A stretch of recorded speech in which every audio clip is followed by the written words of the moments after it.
What pearl is it that rich men cannot buy, that learning is too proud to gather up, but which the poor and the despised of all seek and obtain, and often find unsought?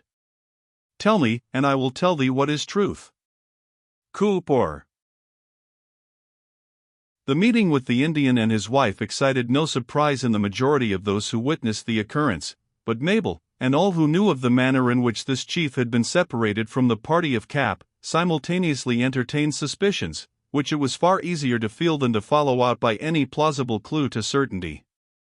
Pathfinder, who alone could converse freely with the prisoners, for such they might now be considered, took Arrowhead aside, and held a long conversation with him, concerning the reasons of the latter for having deserted his charge and the manner in which he had been since employed. The Tuscarora met these inquiries, and he gave his answers with the stoicism of an Indian. As respects the separation, his excuses were very simply made, and they seemed to be sufficiently plausible. When he found that the party was discovered in its place of concealment, he naturally sought his own safety, which he secured by plunging into the woods. In a word, he had run away in order to save his life. "This is well," returned Pathfinder, affecting to believe the other's apologies. "My brother did very wisely, but his woman followed?" "Do not the pale-faces women follow their husbands? Would not Pathfinder have looked back to see if one he loved was coming?" This appeal was made to the guide while he was in a most fortunate frame of mind to admit its force, for Mabel and her blandishments and constancy were becoming images familiar to his thoughts. The Tuscarora, though he could not trace the reason, saw that his excuse was admitted, and he stood with quiet dignity awaiting the next inquiry. "This is reasonable and natural," returned Pathfinder. "This is natural, and may be so. A woman would be likely to follow the man to whom she had plighted faith, and husband and wife are one flesh. Your words are honest, Tuscarora," changing the language to the dialect of the other. "Your words are honest, and very pleasant and just. But why has my brother been so long from the fort? His friends have thought of him often, but have never seen him." "If the doe follows the buck, ought not the buck to follow the doe?" answered the Tuscarora, smiling, as he laid a finger significantly on the shoulder of his interrogator. "Arrowhead's wife followed Arrowhead. It was right in Arrowhead to follow his wife. She lost her way, and they made her cook in a strange wigwam." "I understand you, Tuscarora. The woman fell into the hands of the Mingos, and you kept upon their trail." Pathfinder can see a reason as easily as he can see the moss on the trees. "It is so." "And how long have you got the woman back, and in what manner has it been done?" "2 sons. The dew of June was not long in coming when her husband whispered to her the path." Well, all this seems natural, and according to matrimony. But, Tuscarora, how did you get that canoe, and why are you paddling towards the St. Lawrence instead of the garrison?" "Arrowhead can tell his own from that of another. This canoe is mine. I found it on the shore near the fort." "That sounds reasonable, too, for the canoe does belong to the man, and an Indian would make few words about taking it. Still, it is extraordinary that we saw nothing of the fellow and his wife, for the canoe must have left the river before we did ourselves." This idea, which passed rapidly through the mind of the guide, was now put to the Indian in the shape of a question. Pathfinder knows that a warrior can have shame. "The father would have asked me for his daughter, and I could not give her to him. I sent the dew of June for the canoe, and no one spoke to the woman. A Tuscarora woman would not be free in speaking to strange men." All this, too, was plausible, and in conformity with Indian character and customs. As was usual, Arrowhead had received 1/2 of his compensation previously to quitting the Mohawk, and his refraining to demand the residue was a proof of that conscientious consideration of mutual rights that quite as often distinguishes the morality of a savage as that of a Christian. To one as upright as Pathfinder, Arrowhead had conducted himself with delicacy and propriety, though it would have been more in accordance with his own frank nature to have met the father, and abided by the simple truth. Still, accustomed to the ways of Indians, he saw nothing out of the ordinary track of things in the course the other had taken. "This runs like water flowing downhill, Arrowhead," he answered, after a little reflection, "and truth obliges me to own it. It was the gift of a redskin to act in this way, though I do not think it was the gift of a paleface." "You would not look upon the grief of the girl's father?" Arrowhead made a quiet inclination of the body as if to assent. "One thing more my brother will tell me," continued Pathfinder, "and there will be no cloud between his wigwam and the stronghouse of the Yengeese. If he can blow away this bit of fog with his breath, his friends will look at him as he sits by his own fire, and he can look at them as they lay aside their arms, and forget that they are warriors." Why was the head of Arrowhead's canoe looking towards the St. Lawrence, where there are none but enemies to be found? "Why were the Pathfinder and his friends looking the same way?" asked the Tuscarora calmly. "A Tuscarora may look in the same direction as a Yengeese." "Why, to own the truth, Arrowhead, we are out scouting that is, sailing, in other words, we are on the king's business, and we have a right to be here, though we may not have a right to say why we are here." Arrowhead saw the big canoe, and he loves to look on the face of Odaus. He was going towards the sun at evening in order to seek his wigwam, but, finding that the young sailor was going the other way, he turned that he might look in the same direction. Odaus and Arrowhead were together on the last trail. "This may all be true, Tuscarora, and you are welcome. You shall eat of our venison, and then we must separate. The setting sun is behind us, and both of us move quick. My brother will get too far from that which he seeks, unless he turns round." Pathfinder now returned to the others, and repeated the result of his examination.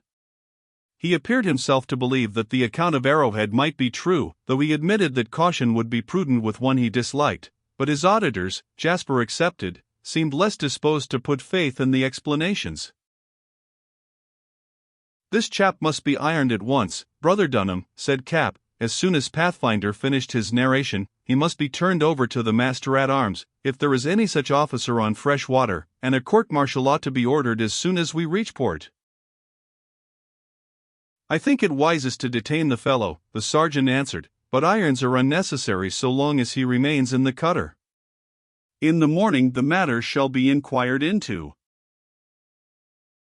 Arrowhead was now summoned and told the decision. The Indian listened gravely, and made no objections.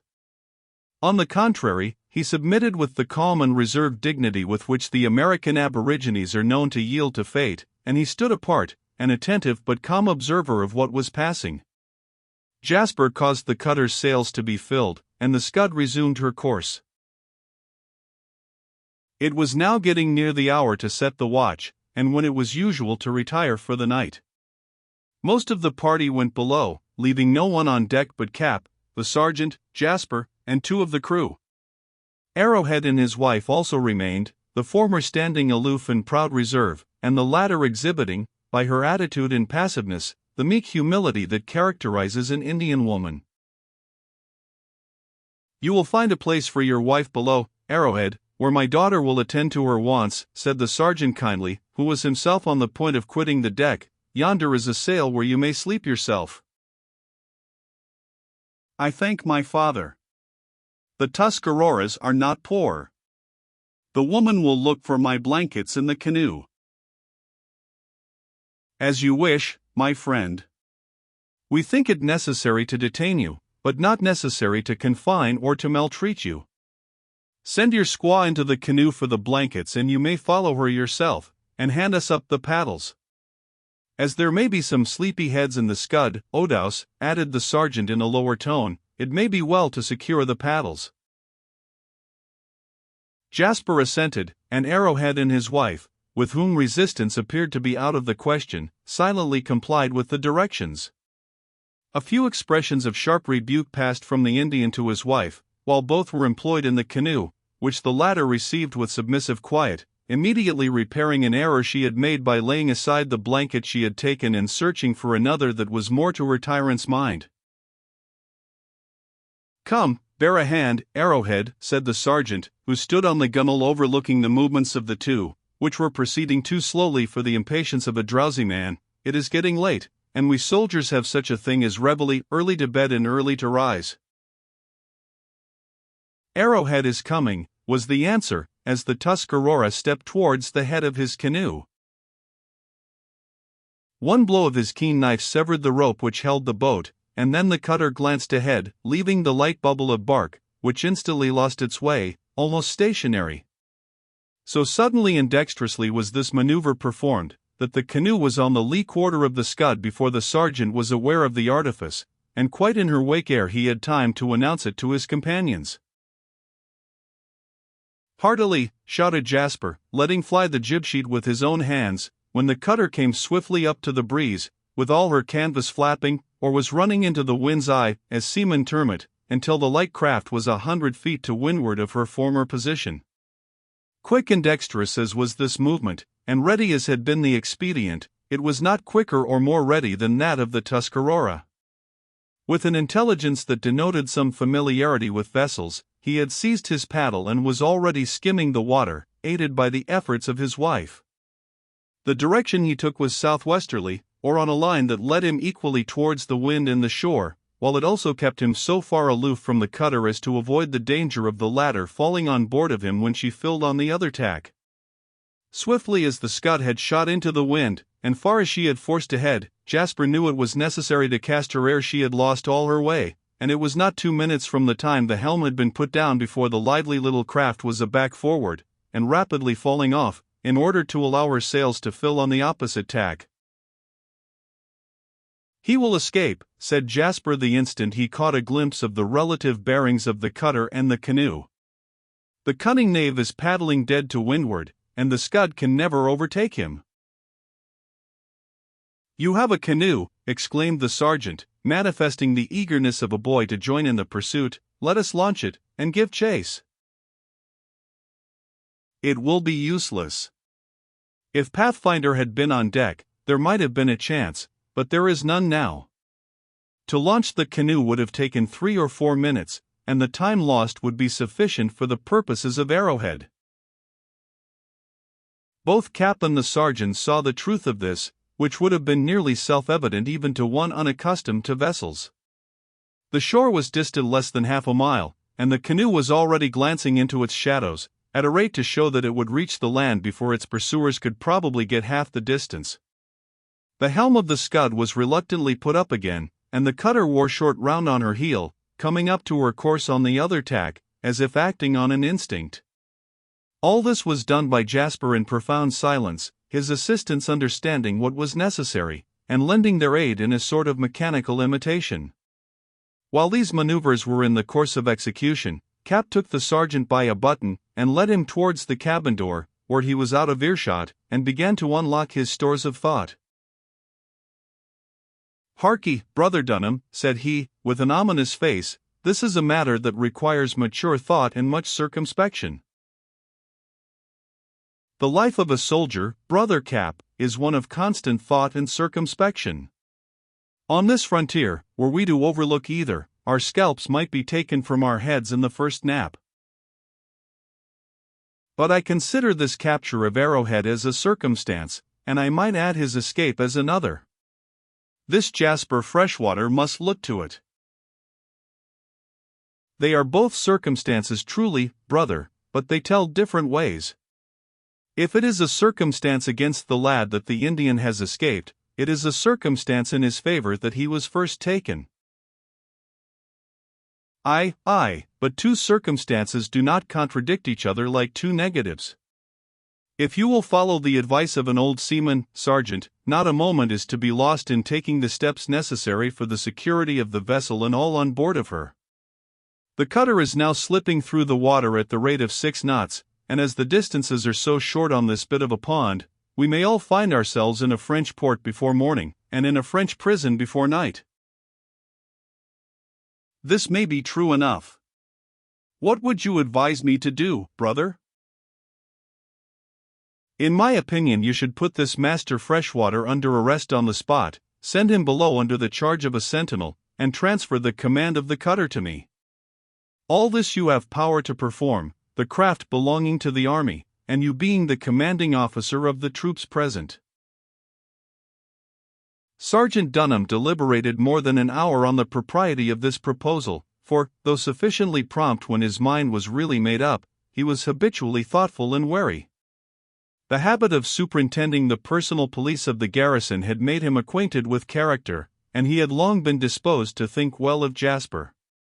Still, that subtle poison, suspicion, had entered his soul, and so much were the artifices and intrigues of the French dreaded, that, especially warned as he had been by his commander, it is not to be wondered that the recollection of years of good conduct should vanish under the influence of a distrust so keen, and seemingly so plausible. In this embarrassment the sergeant consulted the quartermaster, whose opinion, as his superior, he felt bound to respect, though at the moment independent of his control. It is an unfortunate occurrence for one who is in a dilemma to ask advice of another who is desirous of standing well in his favor, the party consulted being almost certain to try to think in the manner which will be the most agreeable to the party consulting. In the present instance it was equally unfortunate, as respects a candid consideration of the subject, that Cap, instead of the sergeant himself, made the statement of the case, for the earnest old sailor was not backward in letting his listener perceive to which side he was desirous that the quartermaster should lean. Lieutenant Muir was much too politic to offend the uncle and father of the woman he hoped and expected to win, had he really thought the case admitted of doubt, but, in the manner in which the facts were submitted to him, he was seriously inclined to think that it would be well to put the control of the Scud temporarily into the management of Cap, as a precaution against treachery. This opinion then decided the sergeant, who forthwith set about the execution of the necessary measures. Without entering into any explanations, Sergeant Dunham simply informed Jasper that he felt it to be his duty to deprive him temporarily of the command of the cutter, and to confer it on his own brother-in-law.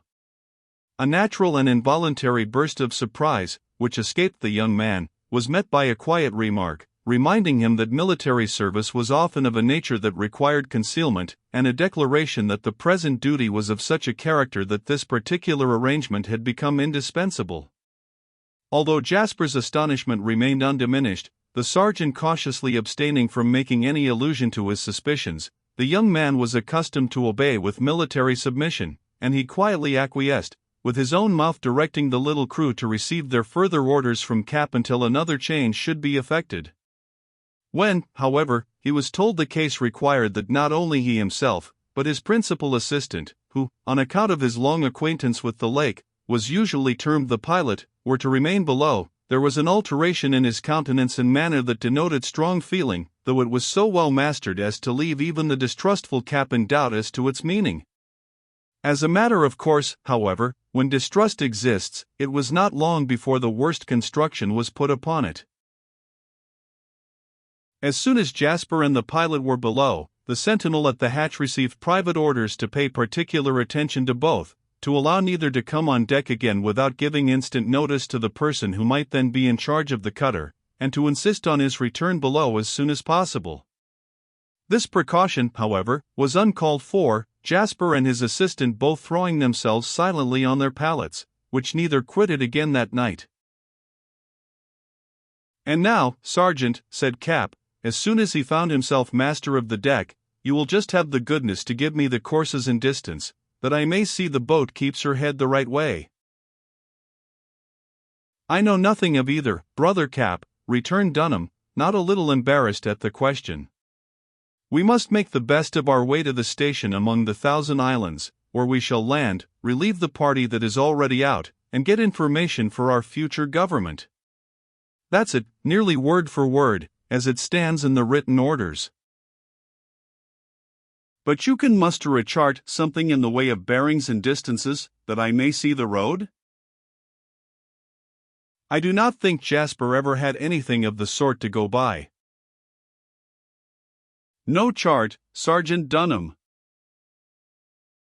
"Not a scrap of a pen even." "Our sailors navigate this lake without any aid from maps." "The devil they do." they must be regular yahoos. And do you suppose, Sergeant Dunham, that I can find one island out of 1,000 without knowing its name or its position, without even a course or a distance?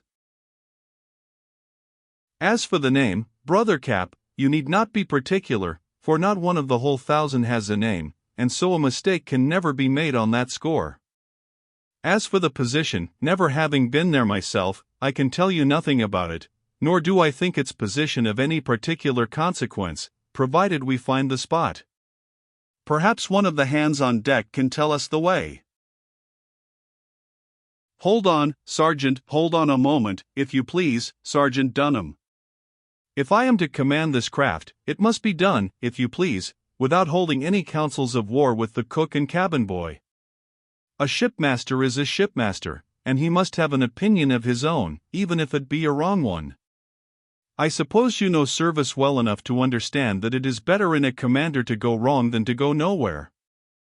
At all events, the Lord High Admiral couldn't command a yawl with dignity, if he consulted the coxswain every time he wished to go ashore. No, sir, if I sink, I sink. But, d-me, I'll go down shipshape and with dignity. But, Brother Cap, I have no wish to go down anywhere, unless it be to the station among the 1,000 islands whither we are bound. Well, Sergeant, rather than ask advice, that is, direct, barefaced advice of a foremast hand, or any other than a quarter-deck officer, I would go round to the whole 1,000, and examine them one by one until we got the right haven. But there is such a thing as coming at an opinion without manifesting ignorance, and I will manage to rouse all there is out of these hands, and make them think all the while that I am cramming them with my own experience. We are sometimes obliged to use the glass at sea when there is nothing in sight, or to heave the lead long before we strike soundings. When a youngster sailed 2 guess with a man who navigated his ship pretty much by the latter sort of information, which sometimes answers. I know we are steering in the right direction at present, returned the sergeant, but in the course of a few hours we shall be up with a headland, or we must feel our way with more caution. Leave me to pump the man at the wheel, brother, and you shall see that I will make him suck in a very few minutes. Cap and the sergeant now walked aft, until they stood by the sailor who was at the helm, Cap maintaining an air of security and tranquility, like one who was entirely confident of his own powers. This is a wholesome air, my lad, Cap observed, in the manner that a superior on board a vessel sometimes condescends to use to a favored inferior. Of course you have it in this fashion off the land every night? At this season of the year, sir, the man returned, touching his hat, out of respect, to his new commander and Sergeant Dunham's connection. The same thing, I take it, among the 1,000 islands? The wind will stand, of course, though we shall then have land on every side of us. When we get farther east, sir, the wind will probably shift, for there can then be no particular land breeze. So much for your freshwater. It has always some trick that is opposed to nature. Now, down among the West India Islands, one is just as certain of having a land breeze as he is of having a sea breeze. In that respect there is no difference, though it's quite in rule it should be different up here on this bit of fresh water. Of course, my lad, you know all about these said 1,000 islands?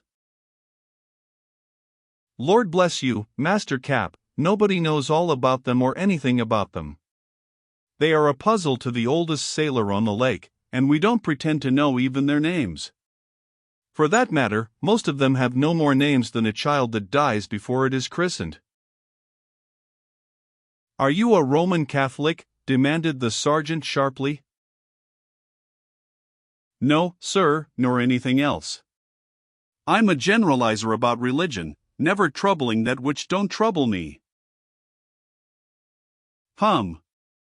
A generalizer, that is, no doubt, one of the new sects that afflict the country, muttered Mr. Dunham, whose grandfather had been a New Jersey Quaker, his father a Presbyterian, and who had joined the Church of England himself after he entered the army. I take it, John resumed Cap, your name is Jack, I believe? No, sir, I am called Robert. Robert, it's very much the same thing, Jack or Bob, we use the two indifferently. I say, Bob, it's good holding ground, is it, down at this same station for which we are bound? Bless you, sir. I know no more about it than one of the Mohawks, or a soldier of the 55th. Did you never anchor there? Never, sir. Master Odaus always makes fast to the shore. But in running in for the town, you kept the lead going, out of question, and must have tallowed as usual. Tallow, and town, too. Bless your heart, Master Cap. There is no more town than there is on your chin, and not half as much tallow. The sergeant smiled grimly, but his brother-in-law did not detect this proof of humor. No church tower, nor light, nor fort, ha? There is a garrison, as you call it hereaway, at least? Ask Sergeant Dunham, sir, if you wish to know that. All the garrison is on board the Scud. But in running in, Bob, which of the channels do you think the best? The one you went last, or the other? I can't say, sir, I know nothing of either. You didn't go to sleep, fellow, at the wheel, did you? Not at the wheel, sir, but down in the forepeak in my berth. Odaus sent us below, soldiers and all, with the exception of the pilot, and we know no more of the road than if we had never been over it. This he has always done in going in and coming out, and, for the life of me, I could tell you nothing of the channel, or the course, after we are once fairly up with the islands. No one knows anything of either but Jasper and the pilot. Here is a circumstance for you, Sergeant, said Cap, leading his brother-in-law a little aside. There is no one on board to pump, for they all suck from ignorance at the first stroke of the brake. How the devil am I to find the way to this station for which we are bound? Sure enough, brother Cap, your question is more easily put than answered. Is there no such thing as figuring it out by navigation? I thought you saltwater mariners were able to do as small a thing as that. I have often read of their discovering islands, surely. That you have, brother, that you have, and this discovery would be the greatest of them all, for it would not only be discovering one island, but one island out of 1,000. Still, the sailors of the lake have a method of finding the places they wish to go to. If I have understood you, Sergeant, this station or blockhouse is particularly private. It is, indeed, the utmost care having been taken to prevent a knowledge of its position from reaching the enemy. And you expect me, a stranger on your lake, to find this place without chart, course, distance, latitude, longitude, or soundings, me, or tallow. Allow me to ask if you think a mariner runs by his nose, like one of Pathfinder's hounds? Well, brother, you may yet learn something by questioning the young man at the helm. I can hardly think that he is as ignorant as he pretends to be. This looks like another circumstance. For that matter, the case is getting to be so full of circumstances that one hardly knows how to foot up the evidence. But we will soon see how much the lad knows. Cap and the sergeant now returned to their station near the helm, and the former renewed his inquiries. Do you happen to know what may be the latitude and longitude of this said island, my lad? He asked. The what, sir? Why, the latitude or longitude, one or both. I'm not particular which, as I merely inquire in order to see how they bring up young men on this bit of fresh water.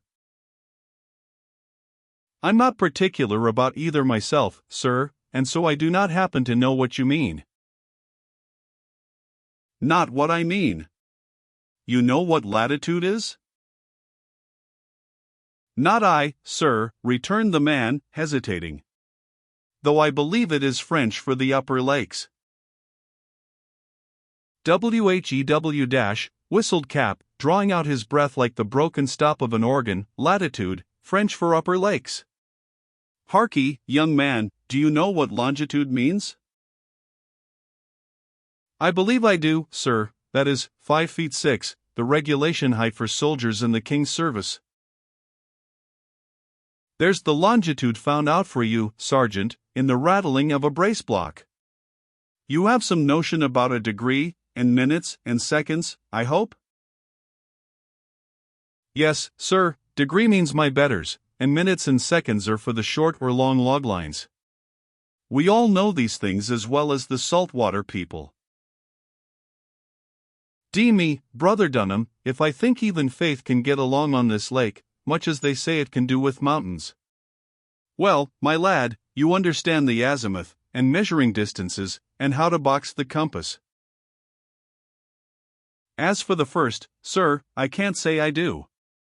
The distances we all know, as we measure them from point to point, and as for boxing the compass, I will turn my back to no admiral in His Majesty's fleet.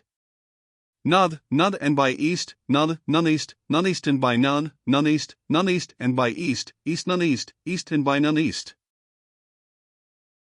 That will do. You'll bring about a shift of wind if you go on in this manner. I see very plainly, Sergeant, walking away again, and dropping his voice, we've nothing to hope for from that chap. I'll stand on 2 hours longer on this tack, when we'll heave to and get the soundings, after which we will be governed by circumstances.